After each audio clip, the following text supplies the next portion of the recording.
मेरे मन में एक बात आ रही है। एक बहुत बड़े विद्वानों की सभा थी और उस सभा में एक प्रश्न हुआ कि अमृत कहां पर है, अमृत कहां पर है। एक विद्वान ने बहुत सुंदर जवाब दिया, अवधो विधो। ज्यादा सोचने की जरूरत नहीं, क्योंकि अमृत जो है समुद्र में है। देव और दानवों ने समुद्र मंथन किया और समुद्र से अमृत को प्रकट किया। अतः अमृत जो है समुद्र में है। अब किसी शेर के ऊपर सवा शेर तो देखे ही गए हैं। जब इस विद्वान ने साबित किया कि अमृत समुद्र में है, तो किसी विद्वान, उससे भी बड़े विद्वान ने कहा नहीं नहीं, अमृत समुद्र में नहीं है। यदि अमृत समुद्र में होता तो समुद्र खारा क्यों होता? समुद्र सॉल्टी है ना। समुद्र भगवान की विभूति है और चैतन्य महाप्रभु ने समुद्र को महातीर्थ कहा है। हरिदास ठाकुर विमान चढ़ाइया, समुद्र लईला गेल कीर्तन करिया। हरिदासे समुद्र जले स्नान कराइल, और प्रभु कहे समुद्र यही महातीर्थ हैल। चैतन्य महाप्रभु ने दोनों भुजा उठाकर ऐलान किया कि आज मेरे हरिदास ने इस समुद्र में स्नान किया है।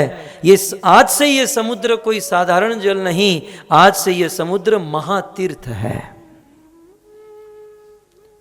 और बात भी सत्य है, भारत की अनेकों नदियां, गंगा, यमुना, सरस्वती, कावेरी, अलकनंदा, नर्मदा, आखिर तो समुद्र में जाकर ही मिलती हैं। तो समुद्र महातीर्थ है। हम सब समुद्र के तट पर रहते हैं। कहा कि अमृत समुद्र में है। यदि समुद्र में अमृत होता तो समुद्र खारा क्यों होता, मीठा होता? नहीं नहीं, अमृत समुद्र में नहीं है, अमृत पाताल में है, नागलोक में है। तब किसी विद्वान ने कहा कि अमृत यदि पाताल में होता, सर्पलोक नागलोक में अमृत होता, तो सर्प में जहर न होता। विष होता है ना सर्प में, पॉइजन होता है ना। अमृत यदि पाताल में होता सर्पलोक में, तो सर्पों में विष न होता। किसी विद्वान ने कहा कि अमृत न समुद्र में है न पाताल में है, अमृत चंद्रमा में है। भागवत में लिखा है, चंद्रमा अमृत के देवता हैं और चंद्रमा से ही सारी जड़ी बूटियों को पोषण मिलता है। सो अमृत चंद्रमा में है। किसी विद्वान ने कहा, चंद्रमा में यदि अमृत होता तो चंद्रमा में दाग न होता। चंद्रमा में दाग है ना, तो चंद्रमा में भी अमृत नहीं है। किसी विद्वान ने कहा, न समुद्र में अमृत है, न पाताल में अमृत है, न चंद्रमा में अमृत है। अमृत जो है, बता दूं पक्का, अमृत जो है पत्नी की वाणी में है। ले, ये पार्ट ने ताली बजाई, यहां से किसी ने नहीं बजाई। शास्त्र के उस श्लोक में लिखा है कि भार्या पत्नी की वाणी में अमृत है। पत्नी की वाणी में अमृत है, ये मैं भी मानता हूं, लेकिन शादी के केवल 6 महीना 1 साल तक।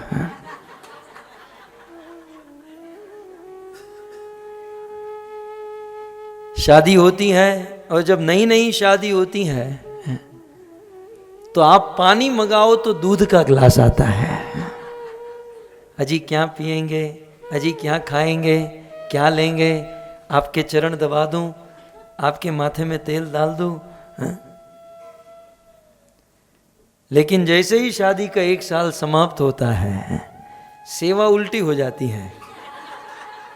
पति पत्नी की सेवा करती है, अब पति पत्नी की करने लगता है।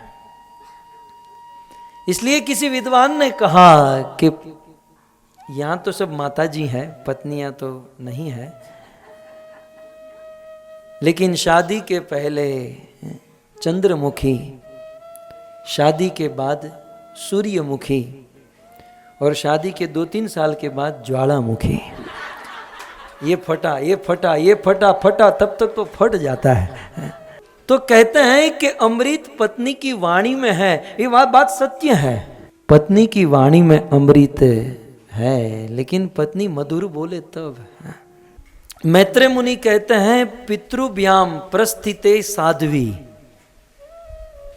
मां देवहूति के लिए सबसे पहला संबोधन मैत्रेय मुनि ने दिया कि पितृभ्याम, मनु महाराज और शत्रुपा अपनी बेटी देवहूति का विवाह करदम ऋषि के साथ कराकर प्रस्थिते चले गए।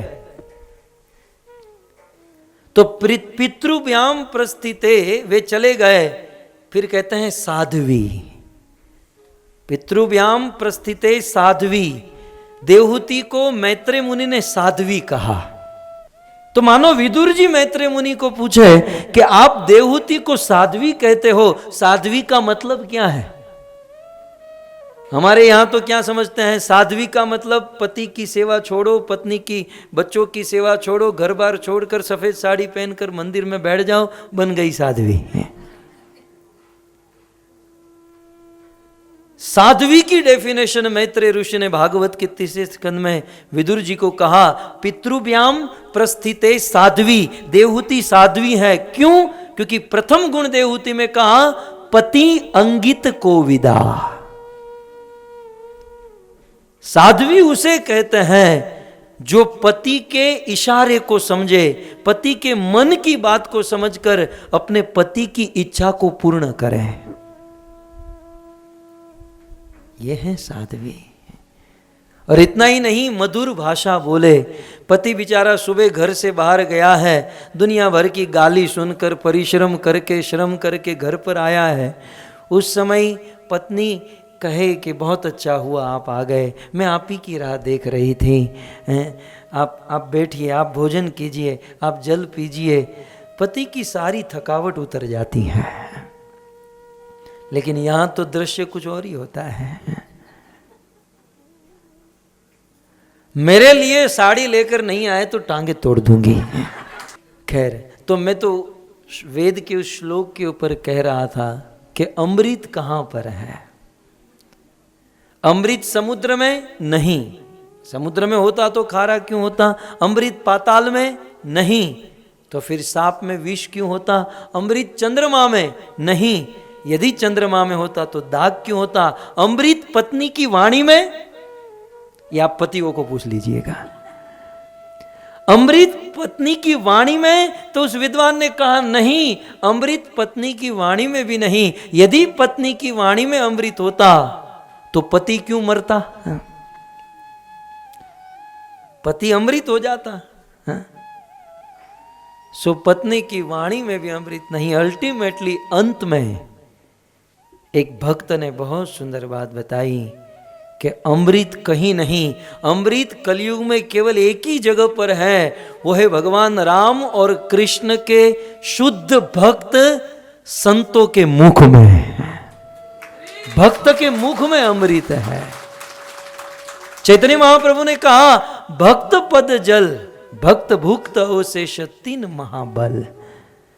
अमृत जो है शुद्ध भक्तों की वाणी में, शुद्ध भक्त के मुख में है। अर्थात भगवान कृष्ण के शुद्ध भक्तों के मुख से जो कथा निकले, जो उपदेश निकले, वही है वास्तविक अमृत। आज हमारा परम सौभाग्य है कि ऐसे ही भगवान के शुद्ध भक्त शिल प्रभुपाद के मुख से निकले हुए अमृत का हम आस्वादन कर रहे हैं। सबसे पहले वीडियो पाने के लिए लाल गोविंद दास यूट्यूब चैनल को सब्सक्राइब करें और बेल आइकॉन को प्रेस करना ना भूलें।